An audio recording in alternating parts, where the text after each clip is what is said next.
Hello everyone.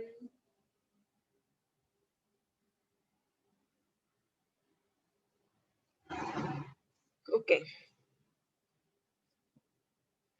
Google Classroom join केला. 52 जणांनी join केलेलं आहे. बघा ते मागच्या पण नोट्स मी त्याच्यावरती करून देईन अपलोड. पण आता सध्या जे टॉपिक्स चालू आहेत ना त्याच्या सगळ्या नोट्स मी Google Classroom वरती टाकणार आहे. ते मी मेल थ्रू तुम्हाला Google Classroom मध्ये टाकणार होते. पण तुमच्या क्लासचं काही सक्सेसफुली झालं नाही त्याच्यामुळे ते मागे राहिलं तर मागेच राहून गेलं. मला काल परवा आठवण आली आणि ते केलं आपण. Anyway so we have completed the user defined functions, all three types: function with argument, with return, with argument but no return, and with no argument and no return. Which function to use at what time, that also I have told you, and accordingly we have taken that examples, right? So when to use function with argument and with return? Yes.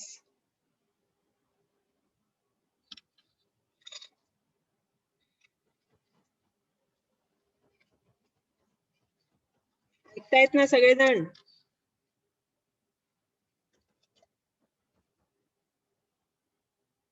पुन्हा गेलेत mute मोड मध्ये एकदम. तर भारीच आहे तुम्हाला नाही का? म्यूट मोड मध्ये ठेवतो आम्ही तुम्हाला. ते चांगलंच आहे. चला मॅडम तुम्ही काही विचारा तिकडनं, आम्ही आपले गप्प.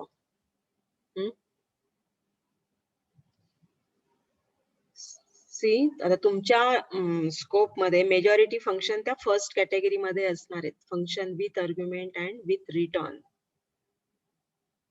तर लक्षात राहायला पाहिजे ना तो rule. By default C function returns a single integer value. Okay, integer बाजूला ठेवा, but it always returns a single value only, and that is what you have to remember. So when function produces only one output, then we can write it in the form function with argument and with return. In case if function returns an integer value, then that return type is optional. Why it is optional? Because by default every C function returns an integer value. तर हे काही महत्वाचे programme functions आपण घेणार आहोत आज. Programme तुम्ही complete करायचा असणार आहे. ओके, कारण आपल्याला आज रिकर्शन टॉपिक बघायचा आहे main. Anyway, so here is a function. Write a function to calculate factorial of given number. मी तुम्हाला फंक्शनला सुरुवात केली तेव्हापासून सांगून राहिले की आपण जे लूप्स मध्ये प्रोग्राम्स घेतले तेच आता फंक्शनच्या फॉर्म मध्ये बघणार आहेत. त्याच्यामुळे इथे मी लॉजिक वगैरे परत एक्सप्लेन करण्याच्या भानगडीत नाही पडणार. ओके, ते आपलं 4 वेळा झालंय. एकदा अल्गोरिथमला झालं, फ्लो चार्टला झालं, स्युडो कोडला झालं आणि आता प्रोग्राम्सला पण झालं लूप्स मध्ये. आता आपण तेच प्रोग्राम 5व्यांदा घेतोय, but in terms of functions only. That's all. So to calculate factorial of given number. Factorial शब्द ऐकल्याबरोबर लक्षात तुम्हाला तो फॉर्म्युला आठवला पाहिजे. It is simply to calculate n factorial. what we have to do is multiply 1 to n numbers. That is what calculating factorial. तर बोला prototype काय असेल फंक्शनचा? येस,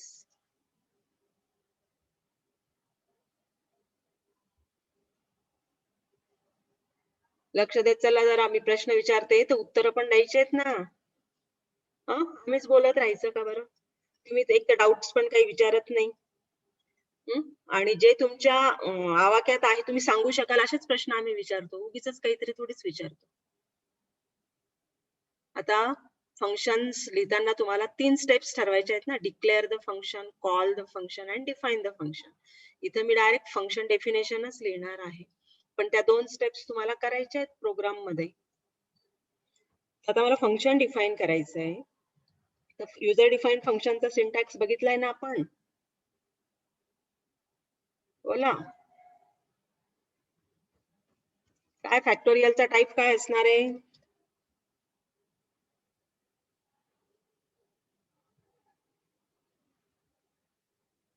बापरे, अजून मागचंच आठवायला वेळ लागतोय का सगळ्यांना? आणि ऍडमिट मध्ये फार वेळ जातो रे पोरांनो. 12:30ला ऑनलाईनच राहायचं सगळ्यांनी.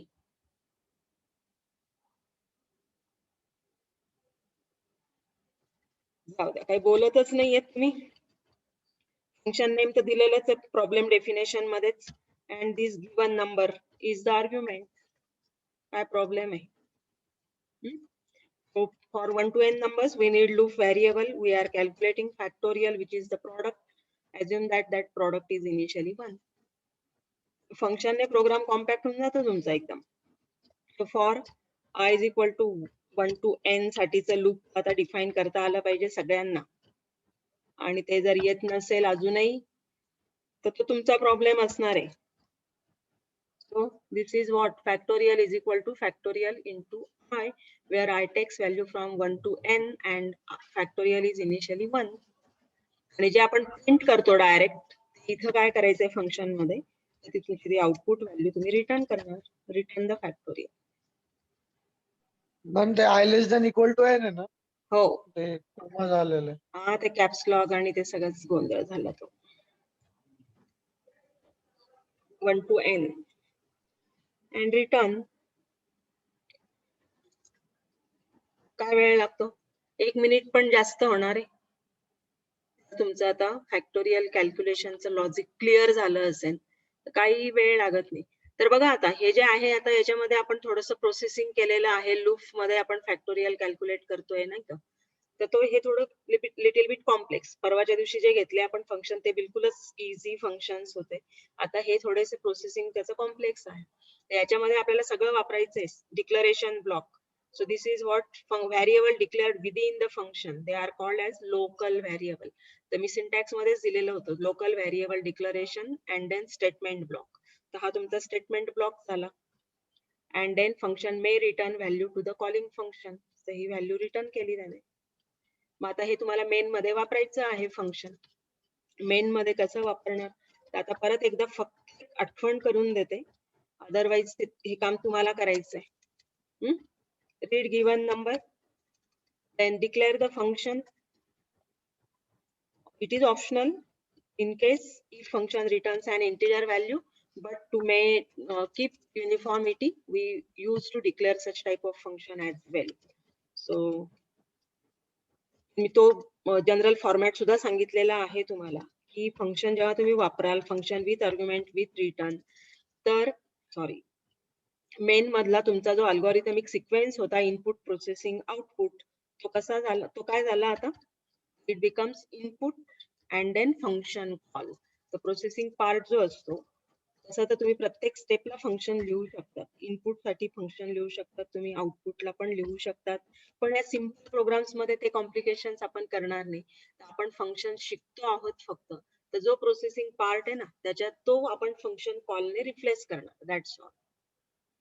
So read the number and then call the function.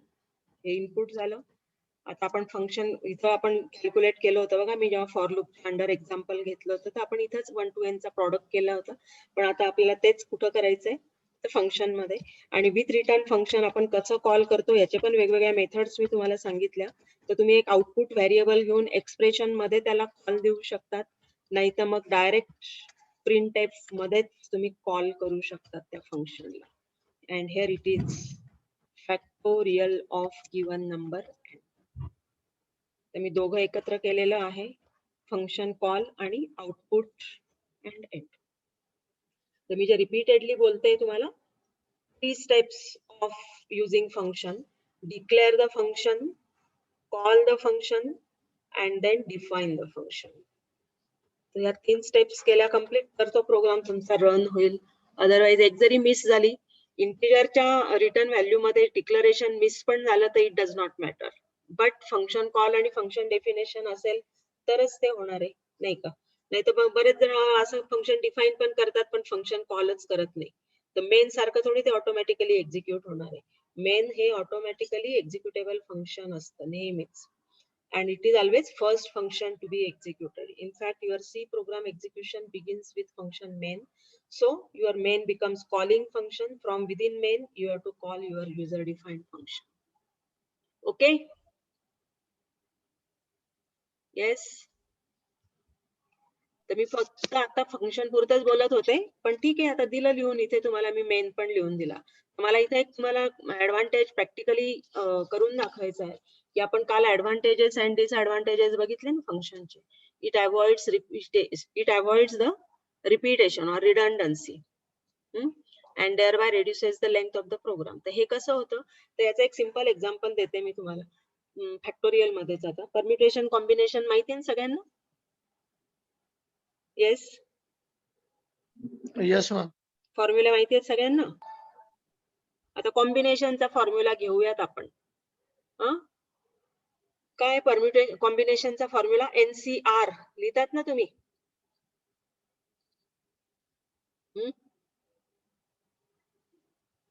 कसं कॅल्क्युलेट करतो आपण NCR? हा कोण आला रे? स्क्वेअर स्क्वेअर स्क्वेअर ने ऍड होऊन राहिला. Let him add. मग मी बोलते.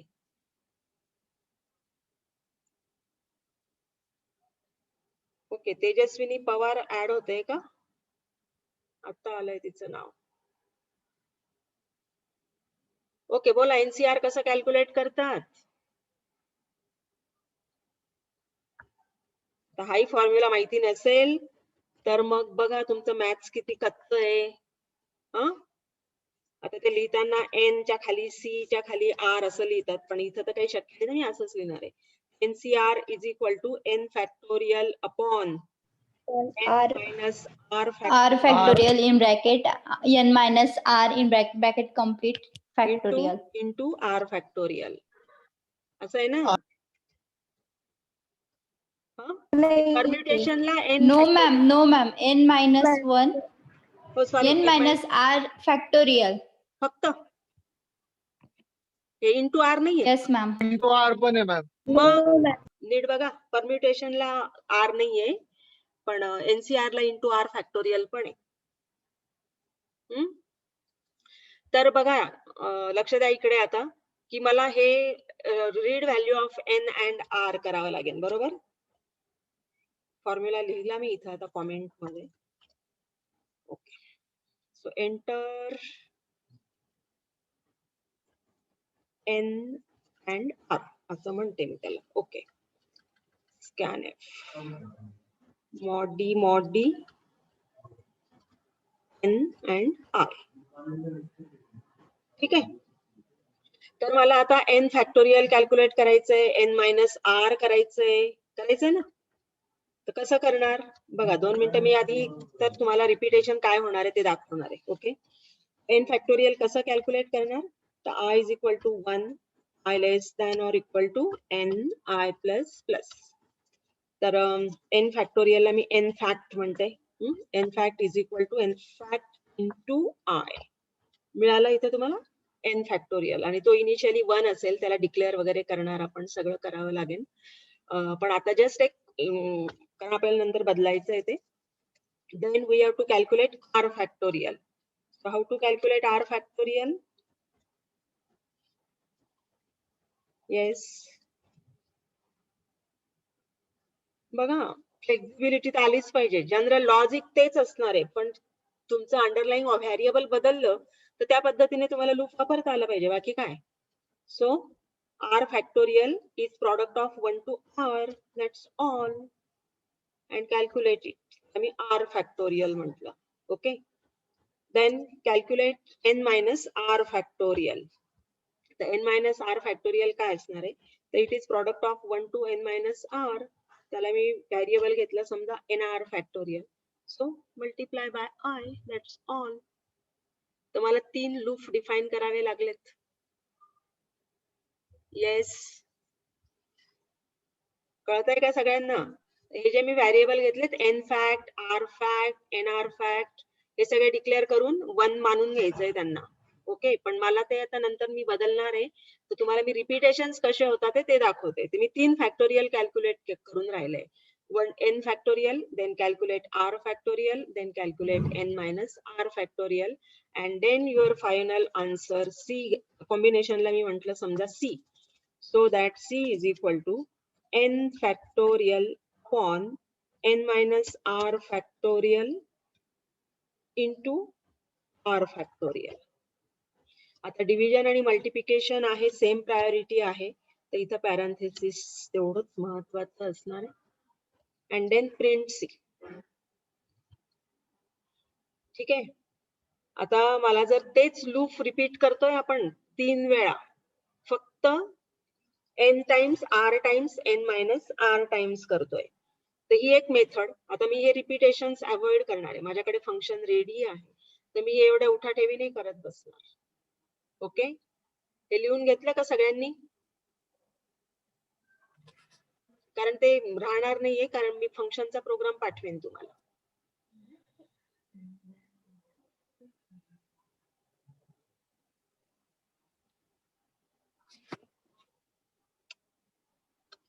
जाऊ का पुढे?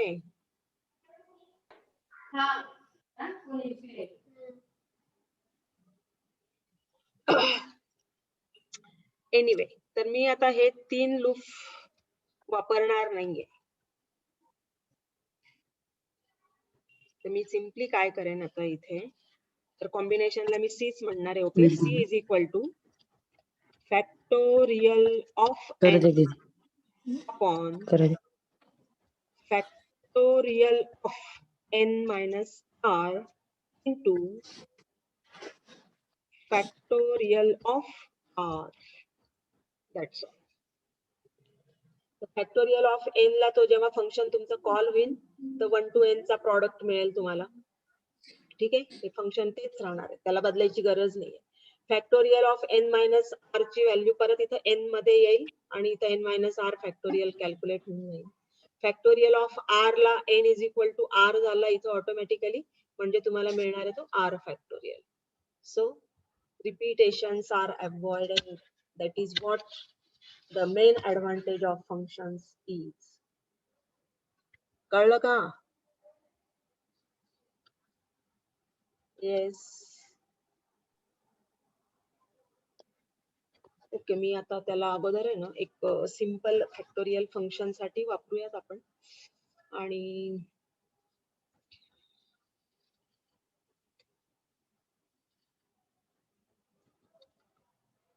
त्याला रिस्पॉन्स देत चला परत थोडासा, म्हणजे कसं आम्हाला एक उत्साह येतो तुम्हाला शिकवण्यामध्ये.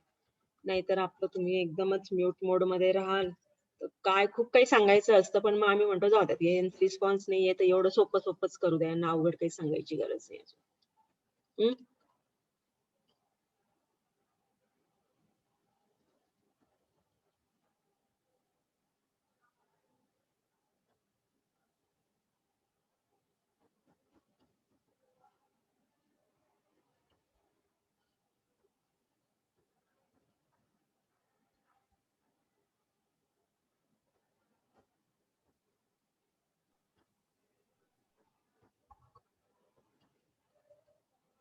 ओके, हे एक सिंगल फंक्शन वापरलं मी.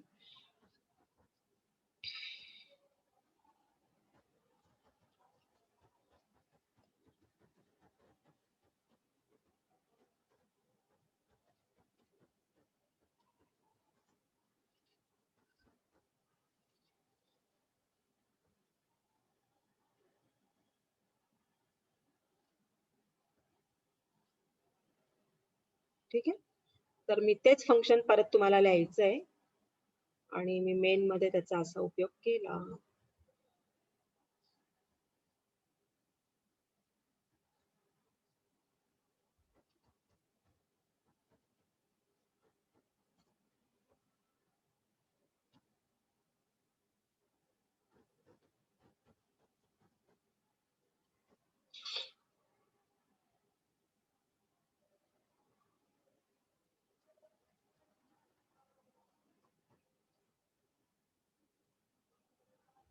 तुम्ही फंक्शन मेनच्या अगोदर लिहा, मेनच्या नंतर लिहा, पण युजली आपण मेनच्या नंतर लिहिणार आहोत.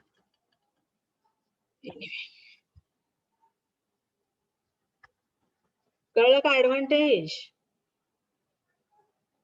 एकदम इझिली सांगून टाकलं मी तुम्हाला. तुमचं फॅमिलियर एक्झाम्पल मध्ये सांगितलं ते पण. उगीचच कॉम्प्लिकेटेड प्रॉब्लेम नाही घेतला मी. ठीक आहे. तर मी एकाच फंक्शनचा उपयोग 3 व्हॅल्यूजच्या फॅक्टोरियल कॅल्क्युलेशन साठी केला. n factorial, n minus R factorial आणि आर फॅक्टोरियल साठी. सॉरी, इथं n मायनस 1 नाही, काय पाहिजे आपल्याला तो n minus R factorial of n minus R. Anyway, तर हे झालं तुमचं फॅक्टोरियल फंक्शन. नंतर आता थर्ड क्वेश्चन घेते मी आता. आजचा हा पहिला झाला. ओके, परम्युटेशन कॉम्बिनेशनला आपण दुसरा म्हणूयात.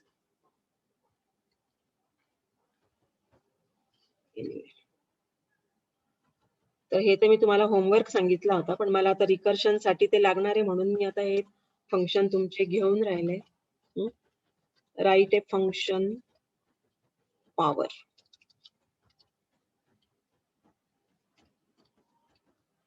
To calculate x raised to y. झालाय, अल्गोरिथम झाला, फ्लोचार्ट झाला, फॉर लूप मध्ये आपण प्रोग्राम पण घेतला याच्यावरती. तर मी आता फक्त फंक्शन लिहिणार आहे. So x raised to y is calculated by, yes, काय फॉर्म्युला बघा, तुम्ही हे लक्षात ठेवत नसाल तर काही उपयोग नाही.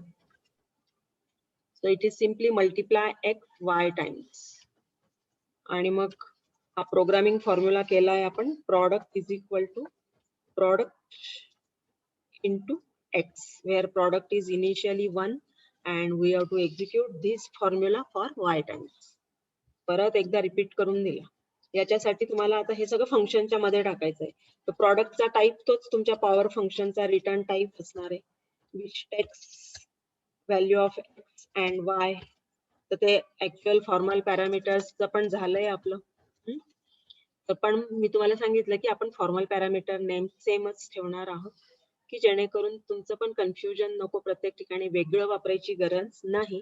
कारण इथे त्या व्हॅल्यू ज्या पास होणार आहेत त्या व्हॅल्यू साठी आपल्याला फक्त प्लेस होल्डर नेम्स द्यायचे तिथं. मग तू पण तेच वापरले तरी नो प्रॉब्लेम. वाय टाइम साठी लूप व्हेरिएबल आणि प्रॉडक्ट कॅल्क्युलेट करतोय. So product is equal to initially 1 and define the loop for y times I is equal to 1, I less than or equal to y, I plus plus. Calculate product is equal to product into x and return that calculated value by return product. Main मध्ये function call करा आणि print करा value. झालं power function. ठीक आहे. तर आता recursion कडे जाण्याच्या अगोदर एक फंक्शन आपण बघायचं आपल्याला स्पेशल अजून. बुलियन फंक्शन्स म्हणूयात त्यांना. आधी एक सिंपल सांगते, मग आपण महत्वाचं फंक्शन बघणार आहोत. Write a function to check whether number is even or not.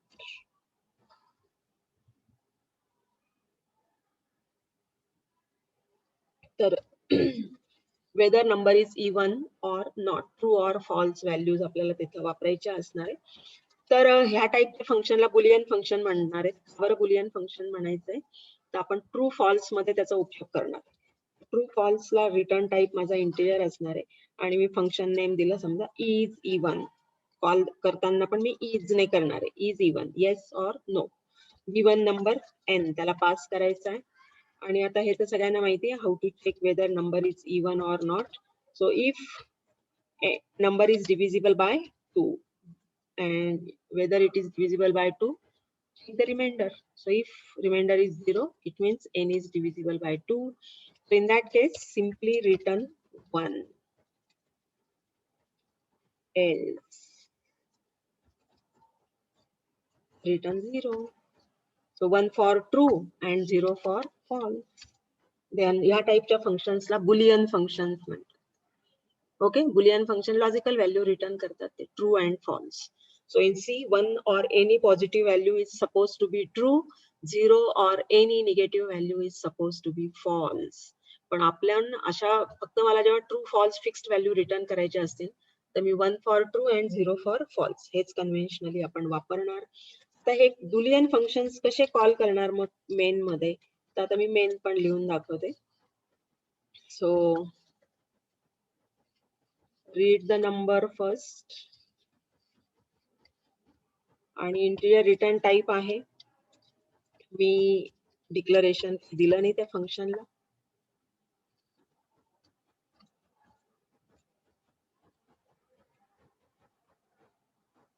And now check. The conditional function ला तुम्ही conditionally call करणार.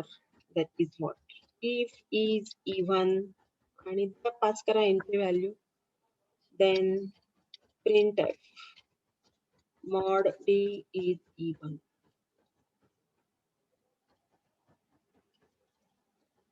Else it is odd.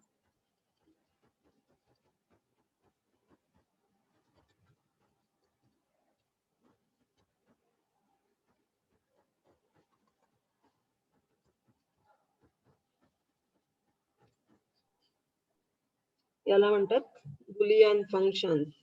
Function returning true or false value. And since function is Boolean, we can call it conditionally. If is even, is odd, is positive, is negative, that type. Yes. कळलं सगळ्यांना?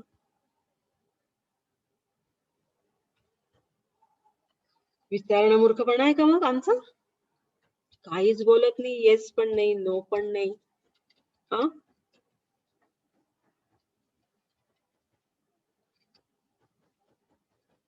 आणि आता हे very very important function घेणार आहे. Whether given number is prime or not.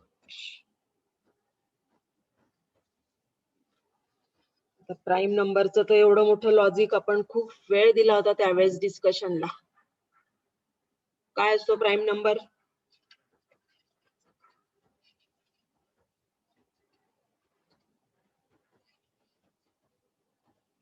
बोलाल तर मी काहीतरी फंक्शन एक्सप्लेन करेल, अदरवाईज काहीच बोलणार नाही मी.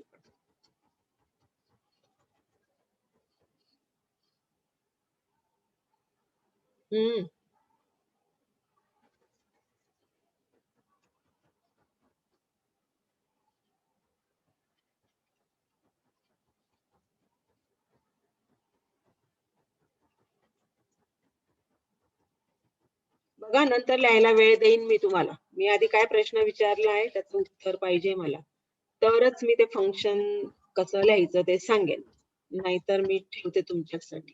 Number which is divisible by itself. And one. Itself only. And one. One and itself. And itself. One and बरोबर? itself. तर हे तर इतकं पटकन आलं पाहिजे पोरांनो. हे तुम्ही प्रायमरी पासून शिकते. ते मूळ संख्या मराठी मीडियमला असाल तर मूळ संख्या आपल्याला माहिती नको का? Prime number is a number which is divisible by one and itself. एवढ्या एका डेफिनेशन वरून मी फंक्शन लिहिणार आहे.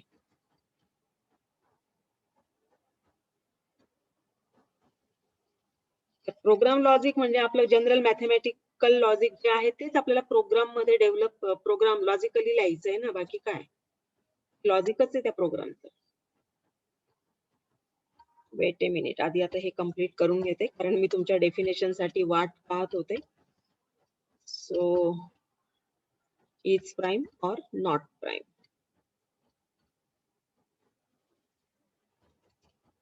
मी लिहिताना फंक्शन मेन नंतर लिहा ती फंक्शन डेफिनेशन. मेन मध्ये कसं वापरायचं ते मी तुम्हाला नंतर सांगून राहिले. आधी तर आपलं मेन काय, write a function to check whether given number is prime or not.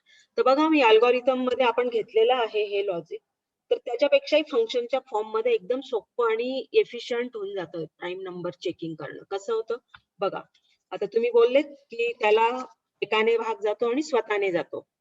लक्ष द्यायचंय बिलकुल. तर मी काय करणार आहे आता की हे तर युनिव्हर्सली ट्रू आहे की each number is divisible by one, बरोबर. मग आपण चेक करणार टू पासन, वन सोडूनच द्यायचंय. प्रत्येकाला भाग जातोच तर कशाला चेक करत बसायचं वन ने. तर काय केलं मी, आय इज इक्वल टू 2. प्रत्येक नंबरला स्वतःने पण भाग जातो हे पण ट्रू आहे युनिव्हर्सली, बरोबर ना. मला n पर्यंत जायचंच नाहीये, तर मी n-1 याच्यावरती पण आपण खूप वेळ डिस्कशन केलं होतं. तर मॅथमॅटिकली कोणताही नंबर जर घेतला तर त्या स्वतःने भाग जातोच हे आपल्याला माहिती आहे. तर बाकीचे जे फॅक्टर असतात ते कुठपर्यंत असतात, त्याचे हाफ ऑफ दॅट नंबर पर्यंतच असतात. म्हणजे मला समजा आता 15 चे फॅक्टर्स प्राईम नंबर चेक करायचा आहे, तर मला 15 इज डिव्हिजिबल बाय 15 हे माहिती आहे. तर मग 15 सोडून द्यायचं आहे. मग 14 पर्यंत जायची गरज आहे का मला? ऑफकोर्स नाहीये. तुम्ही कोणता पण नंबर घ्या, 12 घ्या, इव्हन नंबर घ्या एखादा. तर 12चे फॅक्टर्स बघा, 12ला एकाने भाग जातो, सोडून द्या तो. मग 2, 3, 4 आणि 6. 6 नंतर डायरेक्ट 12 मिळतो. तर मग ते 7, 8, 9, 10, 11 चेक करायची गरज नाहीये मला. तर मी कुठपर्यंत चेक करेन? n/2 n by 2. पर्यंतच बघेन. म्हणजे आपले लूपचे इटरेशन्स कमी होतात. लूपचे इटरेशन्स कमी होतात म्हणजे ते फ्रिक्वेन्सी काउंट कमी होऊन जातो आणि एफिशियन्सी वाढून जाते अल्गोरिथमची. ठीक आहे. सो आपण इथं काय काय केलं मग, की we skip one and itself. उरलेले नंबर घेतोय आपण 2 to n/2. 2 to n/2 मध्ये एक जरी एक्स्ट्रा फॅक्टर मिळाला तर चेक करणार मग. This is what if n mod I is equal to 0. तर याचा अर्थ काय झाला, की 1 आणि नंबर सेल्फ सोडून त्याला अजून एक फॅक्टर मिळतोय. It means that number is not prime. Immediately आपण रिटर्न करणार 0 आणि स्टॉप करून देणार. लूप पण स्टॉप होऊन जाईल आणि फंक्शन पण स्टॉप होऊन जाईल तुमचं. तर कुठल्या पण इव्हन नंबर साठी बघा, की मी समजा 12 दिला, check whether 12 is prime or not. तर प्रत्येक इव्हन नंबरला 2 फॅक्टर असतोच ना. 12 इज डिव्हिजिबल बाय 2, रिटर्न 0. 0 म्हणजे काय झालं? फॉल्स. तर एल्स पार्टला येऊन 12 इज नॉट प्राईम म्हणणार आहे. म्हणजे एका लूप इटरेशन मध्येच तुमचा नंबर नॉट प्राईम डिक्लेअर करून टाकला त्याने. समजा मी 15 दिला, is 15 divisible by 2? No. Divisible by 3? Yes. काय होणार आहे मग, की एकाने भाग जातो, 15ने भाग जातो आणि अजून एक फॅक्टर मिळाला मला 3. It means it is not prime. Return 0. आणि जेव्हा प्राईम नंबर असेल ना, तर n/2 पर्यंत लूप एक्झिक्यूट होईल आणि मग लूप टर्मिनेशनला तो लूपच्या बाहेर येईल. ही केस केव्हा होणार आहे? जेव्हा तो नंबर प्राईम असेल, तर त्यावेळेस रिटर्न 1 करणार. की समजा मी 7 दिला चेक करायला, तर 7/2 म्हणजे काय? तर 3. बरोबर. तर 2 आणि 3 भाग जातो का 7ला? नाही जात. तर लूप टर्मिनेट होईल आणि 1 रिटर्न देईल. 1 रिटर्न आला म्हणजे true and 7 is prime. This is what. बिलकुल एफिशियंट लॉजिक आहे. मिनिमम इटरेशन मध्ये प्राईम नंबर चेक होऊन जातो तुमचा. आणि हे लॉजिक तुम्हाला TY पर्यंत लागणार आहे. तर ते आत्ताच क्लिअर करायचंय.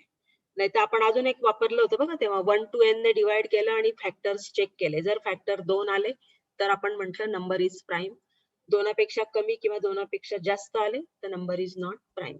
पण त्याच्यामध्ये काय होतं, की नंबर जसं जसं तुम्ही नंबर वाढवाल तसे लूप इटरेशन्स वाढतात आणि एफिशियन्सी कमी होऊन जाते. पण जेव्हा फंक्शनच्या फॉर्म मध्ये तुम्हाला लिहायचं असतं, तर हे अल्टरनेटिव्ह लॉजिक तेव्हा पण सांगितलं होतं मी तुम्हाला, की as each number is divisible by 1 and itself, check for remaining factors. तर 1 काढून टाकला, 2 घेतला, n पण काढून टाकला आणि n/2 पर्यंतच आपण फॅक्टर चेक करतोय. तर यापैकी एक जरी एक्स्ट्रा फॅक्टर मिळाला, it means that number is not prime. So return 0. Okay. तर सगळे महत्वाचे फंक्शन्स घेतलेले आहेत. तसं तर अजून सम ऑफ डिजिट्सच्या याच्यावरती पण भरपूर काही करण्यासारखं असतं, पण आता तेवढा वेळ नाही आपल्याला इथं घ्यायला. ते प्रॅक्टिकली करायचं असतं तुम्हाला फायनली.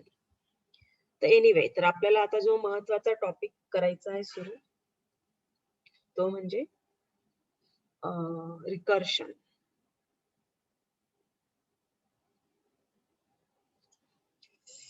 याला काय नाव देते मी आता?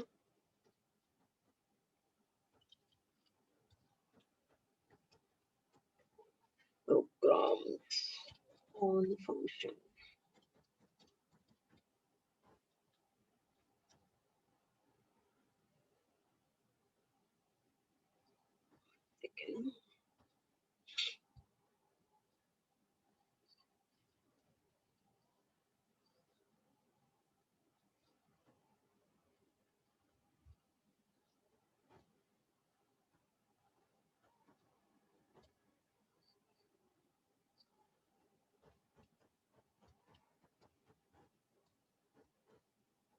So what is recursion? So recursion is the process in which function calls itself repeatedly until specified condition met. Okay. So function calls itself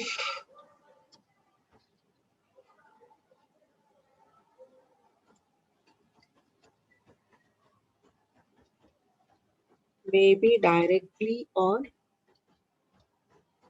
indirectly.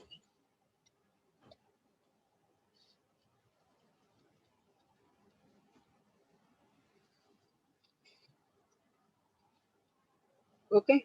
So when function calls itself, then it is said to be the recursive function. The function मध्येच function call करणार आहे, स्वतःलाच call करणार आहे.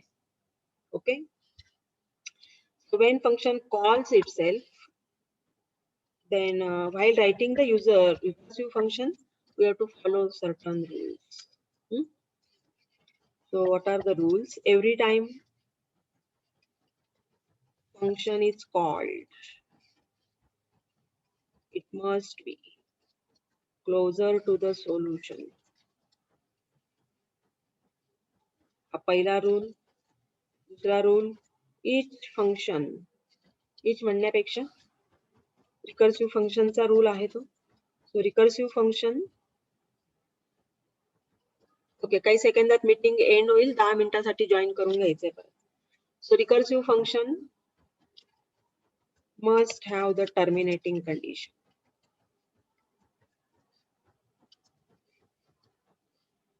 Okay. And third rule,